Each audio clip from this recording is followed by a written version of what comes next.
इस फिल्म की शुरुआत होती है एक टाउन को दिखाने से, जहाँ एक फेस्टिवल का दिन था जिसे सब लोग मना रहे थे। इस त्योहार का नाम थैंक्सगिविंग था। टाउन का शेरिफ अपनी दोस्त के घर आकर उससे और उसके हस्बैंड से मिलता है। वो उनके लिए गिफ्ट भी लेकर आया था जो उसकी दोस्त को बहुत पसंद आता है। वो उसे अंदर लेकर आई ताकि वो उन लोगों के साथ खाना खा सके। शेरिफ की दोस्त का हस्बैंड एक मार्ट का मैनेजर था। उसका बॉस मार्ट का मालिक उसे काम पर बुलाता है, जिस पर उसकी फैमिली को बहुत गुस्सा आया क्योंकि आज छुट्टी का दिन था और वो फिर भी उससे काम करवाने वाला था। अब हमें मार्ट का मालिक दिखाया गया जो काफी बड़ा बिजनेसमैन था। उसने अपने मार्ट में थैंक्सगिविंग के मौके पर सेल रखी हुई थी, इसलिए लोगों की भीड़ मार्ट के बाहर खड़ी होकर बेसब्री से इंतजार कर रही। मार्ट का मालिक बड़े आराम से अपने घर में बैठकर खाना खा रहा था, जहाँ उसकी बेटी जेसिका भी अपनी दोस्त के साथ मौजूद थी। तो उसके दोस्त वहाँ आ जाते हैं उसे लेने के लिए, इसलिए वो अपने दोस्त बॉबी के साथ उनकी गाड़ी में आकर बैठ जाती है। ये लोग जेसिका के डैड की मार्ट में जाने का फैसला करते हैं ताकि ये देख सके कि वहाँ की सूरत-ए-हाल क्या है। ये जब वहाँ पहुँची तो जेसिका अपने कॉलेज फेलो से भी मिलती है जो उसे पसंद करता था। अब क्योंकि जेसिका मार्ट की मालिक की बेटी थी, इसलिए उसको और उसके दोस्तों को अंदर भेज दिया जाता है। इस बात से बाहर खड़े लोगों को बहुत बुरा लगा, खास तौर पर एक लड़का और एक औरत बहुत ज्यादा गुस्से में बोल रहे थे। वो वहाँ के बैरियर गेट गिरा देती है, जिससे सारे लोग अंदर घुसने लगे और एक ही पल में वहाँ अफरा तफरी मच जाती है और अब लोग सारा ही सामान उठाने लगते हैं जैसे ये फ्री का है। इस धक्का मुक्की में बहुत सारे लोग गिरकर मारे जाते हैं। सामान हासिल करने के लिए लोग इस कदर पागल हो गए थे कि उन्हें ये फर्क नहीं पड़ रहा था कि कौन मर रहा है और कौन जिंदा बचा है। शेरिफ की दोस्त को भी धक्का लगा जिससे वो नीचे गिर गई। उसका सर बुरी तरह फट गया, इतना खून बहा कि मौके पर ही उसकी मौत हो जाती है। वो भी जब किसी जख्मी आदमी की मदद करने गया तो कोई उसके ही हाथ पर पैर रख देता है। उसका हाथ टूट गया जिससे वो बेचारा खुद ही जख्मी हो जाता है। और इसके बाद कहानी 1 साल के बाद की दिखाई जाती है। थैंक्सगिविंग का मौका था,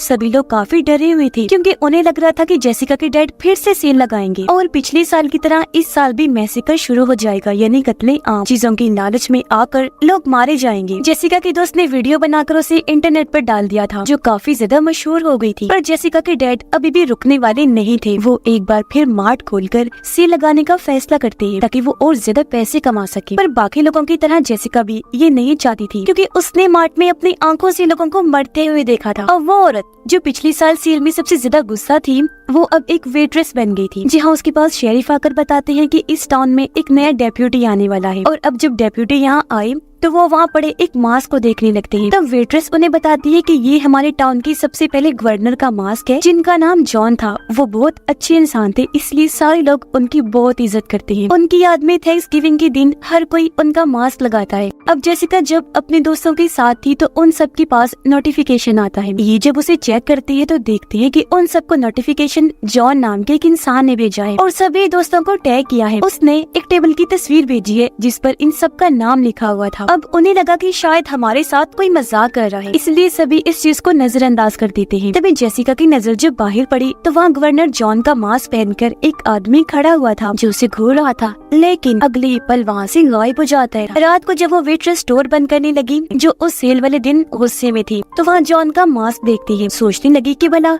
ये मास्क किसका हो सकता है कि तब यहाँ जॉन मास्क पहना वो किलर आ जाता है, वेट्रेस पर हमला कर देता है। वो पहले उसके मुंह पर पानी डालता है, फिर उसका मुंह फ्रिज के साथ चिपका देता है। इसके बाद वो अपने कुल्हाड़ी लेने जाता है ताकि उसे जान से मार सके। पर इतनी ही देर में वेट्रेस खुद को आजाद करके यहाँ से भागने लगती है, पर किलर उसे देख लेता है। वेट्रेस वहाँ पड़े डस्टबिन में छुपने की कोशिश करती है, लेकिन किलर गाड़ी में बैठकर गाड़ी उसे दे मारता है। ऐसा होने से वेट्रेस के जिस्म के 2 हिस्से हो गए और उसकी वहीं पर मौत हो जाती है। ऐसा करने के बाद वो उसकी लाश का आधा हिस्सा मार्ट की बिल्डिंग के ऊपर लगा देता है, लोगों में डर खौफ पैदा करने के लिए। सबसे पहले उस वेट्रेस औरत को शिकार बनाता है जो उस सेल वाले दिन गुस्से में थी और वीडियो में सबसे ज्यादा आई थी, यानी उसने मुफ्त का सामान पाने के लिए बहुत से लोगों को धक्का दिया। इस बारे में जब पुलिस को पता चला तो वो यहाँ छानबीन करने के लिए आते हैं। उन्होंने जब सीसीटीवी की फुटेज को देखा, पर क्योंकि टाउन का हर इंसान ने थैंक्सगिविंग के दिन वो मास्क पहना करता था, इसलिए उन्हें पता चल ही नहीं पाता कि आखिर वो किलर है कौन। ये देखकर जेसिका अपने डैड को कॉल करती है, कहने लगी, डैड अब तो आपको कम से कम मार्ट नहीं खोलना चाहिए क्योंकि एक औरत का खून हो गया है। उसके डैड कहते हैं कुछ नहीं होगा, मैं एक्स्ट्रा सिक्योरिटी रखवाऊंगा, पर कैसे भी करके मार्ट तो खुलवा के ही रहूंगा। जिस पर जेसिका और उसकी दोस्त काफी घबरा जाते हैं।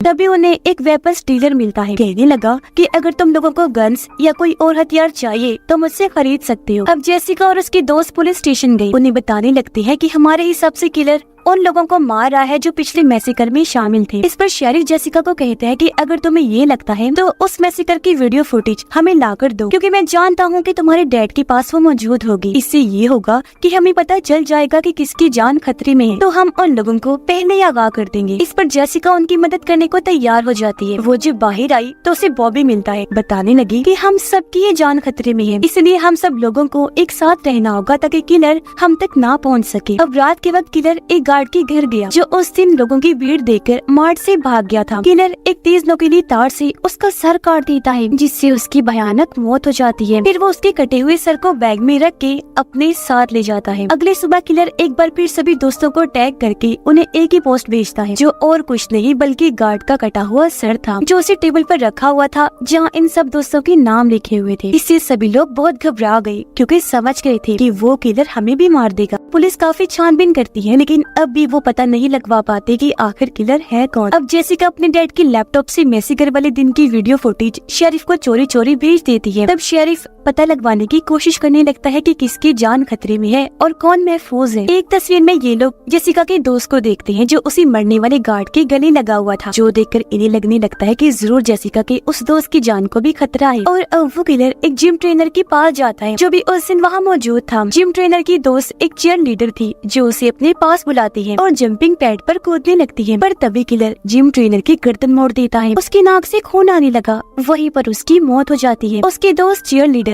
जब कूद रही थी तो किलर नीचे से उसे खंजर मार देता है। उसके जिस्म के 2 हिस्से हो गए। दर्दनाक उसकी भी मौत हो जाती है। इस हादसे के बाद कॉलेज को बंद कर दिया गया, जबकि जेसिका के 2 दोस्तों को कॉलेज में ही रुकने का कहा जाता है। वो दोनों जब अकेली थी तो किलर उन्हें अगवा कर देता है। फिर वो जाता है जेसिका के पास, उसे पकड़ने ही वाला था कि तभी वो यहाँ से भाग जाती है। वो जाकर मेकअप रूम में छुप गई, जिसे किलर हर जगह ढूंढने लगता है। पर जैसे मेकअप रूम के पास आया, जेसिका उसे स्प्रे मारकर यहाँ से भागने लगती है। पुलिस ने जब उसके चिल्लाने की आवाज सुनी तो फौरन आकर उसे बचा लेते हैं और इस तरह किलर जेसिका को नहीं मार पाता। अब जब बॉबी और जेसिका की क्लास फेलो को पता चला कि उस पर किलर ने हमला करने की कोशिश की थी, तो दोनों उससे मिलने आते हैं, पर यहाँ दोनों की हाथापाई हो जाती है। जेसिका उन्हें रोककर कहती है कि तुम दोनों ही मुझसे दूर रहो। जेसिका का एक दोस्त वेपन्स डीलर के पास जाकर उससे एक गन खरीदता है ताकि वो अपनी हिफाजत कर सके। अब जेसिका के दोस्त के घर में किलर घुस जाता है। वो पहले सिक्योरिटी गार्ड को मारता है, लेकिन जब उसके डैड किलर को देखते हैं तो वो उन्हें भी शूट करके मार देता है। सिर्फ जेसिका की दोस्त ही जिंदा बची थी, जिससे उसका दोस्त वीडियो कॉल करता है, पूछने लगा क्या तुम ठीक हो, अब महफूज जगह पर हो ना? जिस पर वो कहती है कि हाँ मैं ठीक हूँ, तुम मेरी फिक्र ना करो। कॉल के दौरान ही पीछे से किलर आकर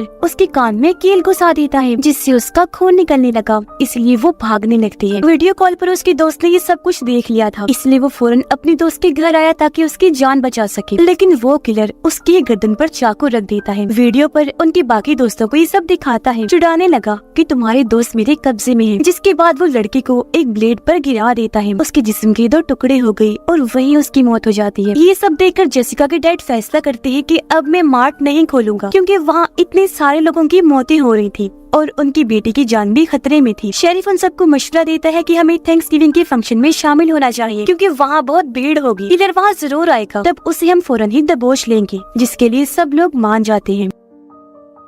अगले दिन जब ये फंक्शन पर थे तो किलर सच में यहाँ आ जाता है। वो एक आदमी की गर्दन काटकर उसकी जान ही ले लेता है। फिर वो वहाँ धुएं वाले बॉम्ब्स फेंकने लगता है, जिससे डरकर सारे लोग वहाँ से भागने लगते हैं। हर तरफ अफरा तफरी मच जाती है, जिसके बाद वो किलर जेसिका, उसके दोस्त और मॉम डैड को भी बेहोश करके उन्हें भी अगवा कर लेता है। जेसिका की मॉम की जब आंखें खुलती है तो वो खुद को टेबल पर लेटा हुआ पाती है। उसने देखा कि किलर कुछ मसाले मिक्स करके सॉस तैयार कर रहा है। अब किलर उसके पूरे जिस्म पर तेल लगाने लगा ताकि सॉस को लगाकर मैरिनेट कर सके, क्योंकि वो जेसिका की मॉम को रोस्ट करना चाहता था। वो जब अपना दूसरा मास्क लेने गया तो जेसिका की मॉम खुद को आजाद करके वहाँ से भागने लगती है। वापिस आकर जब वो उसे टेबल पर नहीं मिलती तो एक फॉक लेकर वो हर जगह उसे ढूंढने लगता है। जेसिका की मॉम फ्रीजर रूम में छुपने के लिए जाती है, पर पहले ही वहाँ किलर ने चीयर लीडर की लाश को रखा हुआ था, जिसे देखकर वो काफी डर गई, यहाँ से भी भागने लगती है। पर तभी उसे किलर भी देख चुका था। वो पीछे से फॉक मारकर पहले उसे जख्मी करता है, जिसके बाद उसे ओवन में में डाल देता है। उसने ओवन फुल खोल दिया। जेसिका की मोम रोस्ट होने लगी और इस तरह भयानक तरीके से उनकी भी मौत हो जाती है। अब किलर अपनी लाइव वीडियो बनाने लगा जिसमें उसने जेसिका और उन लोगों को बंदी बनाया हुआ था। फिर वो सबको टेबल पर बिठा देता है। वीडियो की लोकेशन देखकर पुलिस वहाँ पहुँच जाती है, लेकिन उन्होंने देखा कि यहाँ पर कुछ भी नहीं है। असल में किलर ने लोकेशन ही गलत डाली थी। वो इन सब के साथ गेम खेल रहा था। अब वो दूसरी लाइव वीडियो बनाता है। जेसिका और बाकी लोगों के सामने उनका खाना लेकर आता है, जो और कुछ नहीं बल्कि जेसिका की मोम की रोस्ट हुई लाश थी, जो देखकर सब लोग बुरी तरह डर गए, चिल्लाने लगते हैं। किलर उन्हें बताता है कि सेल और मुफ्त चीजें देने वाला आइडिया जेसिका की मोम का ही था, इसलिए मैंने उसे रोस्ट करके ये हाल कर दिया और अब तुम लोगों को इसका मांस खाना होगा। बातों के दौरान जेसिका खुद को आजाद कर लेती है, साथ ही उसकी दोस्त ने भी खुद को छुड़वा लिया था। तो अब ये दोनों वहाँ से भागने लगे